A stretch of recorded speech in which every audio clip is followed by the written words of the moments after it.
beliau mendengar Rasulullah SAW bersabda, Inna Rabbi zawaliyal arda, sesungguhnya Allah Tuhanku melipatkan bumi ini untukku.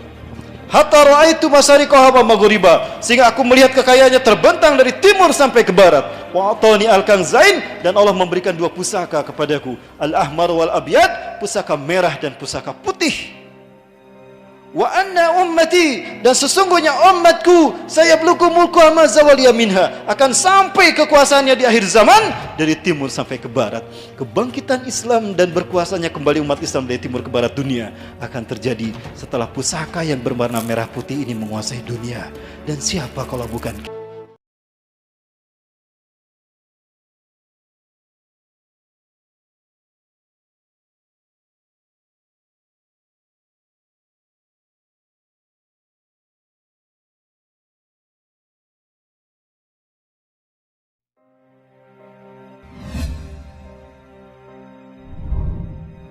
Di perang ini adalah kiblat kita yang pertama, Masjidil Aqsa. Rasulullah salat menghadap ke kiblat pertama kali ke Masjidil Aqsa selama 16 sampai 17 bulan. Ya. Mereka ingin segera menanamkan pengaruh mereka ke dunia dan ingin segera mendirikan istana bagi Dajjal yang mereka tunggu-tunggu. Tapi bagaimana bisa? Status Yerusalem belum jelas menjadi milik mereka. Maka mereka gunakan mulut Donald Trump untuk melakukan hal semacam itu. Dan maka Donald Trump pun mengucapkan Israel, ibu kotanya ada di Yerusalem. Today I recognize that Jerusalem is the capital of Israel. Maka ketika itu terjadi, mulailah mereka berupaya untuk menghancurkan kiblat kita yang pertama, dan ini digantikan dengan sinagoga Yahudi. Ini rencana mereka. Mereka akan menghancurkan Masjidil Aqsa dan mereka akan gantikan dengan sinagoga Yahudi. Inilah gambaran yang mereka yakini tentang istana Nabi Sulaiman yang dulu dimiliki Nabi Sulaiman. Mereka bangun sekarang untuk Tuhan yang mereka tunggu-tunggu. Siapa? Dajjal. Nyaris sempurna. Apakah ini akan terjadi? Tidak, insya Allah. Demi Allah ini tidak akan terjadi. Kenapa? Karena ada kita Indonesia. Betulkah ada kita Indonesia? Baik, saya sampaikan bocorannya. Dari Sauban, beliau mendengar Rasulullah SAW bersabda, Inna Rabbi zawaliyal arda, sesungguhnya Allah Tuhanku melipatkan bumi ini untukku. Hatta ra'aitu masyariqaha wa maghriba, sehingga aku melihat kekayaannya terbentang dari timur sampai ke barat. Wa atani al-kanzain, dan Allah memberikan dua pusaka kepadaku, al-ahmar wal abyad, pusaka merah dan pusaka putih. Wa anna ummati, dan sesungguhnya umatku, saya belum mulku ma zawaliya minha, akan sampai kekuasaannya di akhir zaman dari timur sampai ke barat.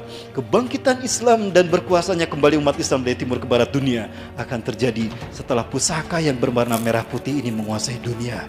Dan siapa kalau bukan kita Indonesia? Maka saya minta kepada generasi muda kita, berbagai macam tantangan politik di tanah air kita, dipersekusinya ulama, diperkebirinya hak-hak umat Islam yang memerdekakan bangsa ini, itu adalah ujian tes watar dari Allah, uji kelayakan dari Allah untuk kita. Pantaskah kita memimpin dunia? Maka siapkanlah, hai kalian, ke para pemuda-pemudi akhir zaman. Yang kita sambut adalah pertarungan besar yang mempertaruhkan reputasi para nabi dan rasul. Kalau dulu para nabi dan rasul hanya berjuang melawan kaum-kaum pembangkang, hari ini tanpa didampingi nabi dan rasul kita berperang melawan pasukan sang kampiun kesesatan. Mereka dipimpin langsung oleh Tuhan yang mereka sembah, iblis dan Dajjal. Ini adalah pertarungan paling bergengsi sepanjang pertarungan sejak peradaban dunia antara hak dan batil. Inilah yang diinginkan para nabi dan rasul. Ya Allah, tangguhkan ajal kami sampai umat Nabi Muhammad di akhir zaman. Saking inginnya mereka berjuang, saking mulianya pahala jihad di akhir zaman ini. Jangankan berjihad di jalan Allah ini, menghidupkan sunnah Rasul saja pahalanya 100 mati syahid. Betul? Man ahya sunnati inda fasadi ummati falahu ajru mi'ata syahidin. Barang siapa yang menghidupkan sunnahku, faqad ihya sunnah, hanya menghidupkan sunnah Rasulullah SAW, dia akan mendapatkan 100 pahala mati syahid.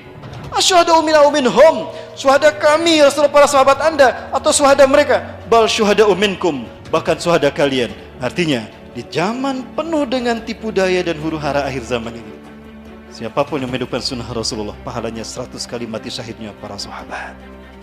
Allahu Akbar. Apalagi dengan jihad fisabilillah. Dan itu berharap kepada kita Indonesia. Saya yakin Indonesia. Saya yakin Indonesia.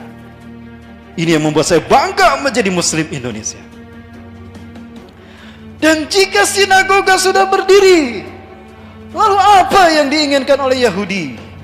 Maka di saat itulah berhasil iblis dan Dajjal sampai pada puncak ambisi mereka mengalahkan Allah atas umat manusia, menguasai manusia dan memperbudak mereka tunduk sujud kepada iblis dan Dajjal tanpa disadari. Inilah peta dunia yang hendak mereka ciptakan. Tidak ada artinya. There is not mean for the new world order without Jerusalem. And there is not mean for Jerusalem without Al-Aqsa, ya. Dan Al-Aqsa harus dihancurkan, diganti dengan sinagoga tadi. Maka ketika itu negara-negara yang menjadi pembuka untuk masuk ke Al-Aqsa harus mereka kuasai. Ada Muammar Gaddafi di Libya, tumbangkan Muammar Gaddafi. Sudah terjadi belum? Di Mesir ada Muhammad Mursi, tumbangkan Muhammad Mursi. Sudah terjadi belum? Di Arab Saudi. Agak berat saya membahasnya, tapi saya yakin suatu saat akan Allah bukakan siapakah penguasa Saudi Arabia, siapa dinasti Saud sebetulnya. Saya yakin mereka bukan keturunan Arab, bahkan mereka bukan keturunan Rasulullah, tapi mereka keturunan Yahudi Irak. Betulkah demikian? Kalau ada kesempatan untuk membahas simbol-simbol Dajjal di Saudi Arabia, kita bertemu nanti, insya Allah. Baik, Suriah ada Bashar Assad. Jordania sudah dari dulu terpasung menjadi sandar politiknya Zionis Yahudi. Begitu pula dengan Lebanon, ada Hasan Nasrullah, pemimpin gerakan Hizbullah. Bukan Hizbullah, Hizbullah. Jika semua ini sudah mereka kuasai, maka dengan lenggang kangkung, dengan legawa, mereka akan mendirikan the New World Order. Saat itulah iblis dan Dajjal akan datang. Tapi insya Allah, selama kita masih hidup di muka bumi, pantang kita membuat mereka melenggang kangkung mewujudkan ini, betul? Lebih baik kita mati meninggalkan dunia dalam keadaan syahid ketimbang menyaksikan kiblat kita yang pertama hancur di tangan mereka. Allahu Akbar. Saya rindu ingin kebangkitan, menyaksikan kebangkitan pemuda Indonesia. Ingat, pemuda-pemuda sekarang sudah banyak yang berhijrah, betul? Komunitas-komunitas pemuda sudah bangkit mereka. Ini isyarat kebangkitan Islam dunia tidak lama lagi. Dan itu ada di Indonesia. Ya. Ingat, di zaman penuh fitnah ini, umat Islam akan terbagi menjadi dua bagian. Fatun qasamul muslimun ila khaymatain. Khaymatun fihil munafiqun wala safihil mu'minuna wala kana wahdah.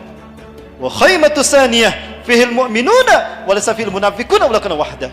Di zaman penuh dengan fitnah Dajjal ini, umat Islam akan terbagi dua. Kemah kemunafikan yang tidak ada orang beriman satupun di dalamnya, dan penah orang-orang beriman yang tidak ada orang munafik di dalamnya. Hari ini sudah mulai Allah perlihatkan bagaimana Allah menyaring orang-orang yang benar-benar beriman dengan orang-orang munafik. Betul? Sudah terlihat kan? Inilah dahsyatnya fitnah akhir zaman. Makanya Rasulullah memberikan nasihat kepada kita sebagai solusi untuk menghadapinya. Apa itu? Badiru bil a'mali sholihat. Bersegeralah kalian melakukan amal soleh. Manfaatkan waktu sebaik mungkin. Segeralah kalian bertobat pada Allah sebelum matahari terbit dari barat. Kenapa? Fasatakunul fitan, karena akan muncul huru-hara dan petaka menimpa kalian di muka bumi. Kakita ilail al-muslim, seperti potongan malam yang gelap gulita, berlapis-lapis, hantam terus ada banyak fitnah demi fitnah melanda bangsa kita. Muslim gelap, susah dicari solusinya. Akibatnya apa? Saking dahsyatnya fitnah akhir zaman ini, orang berganti akidah dalam sehari.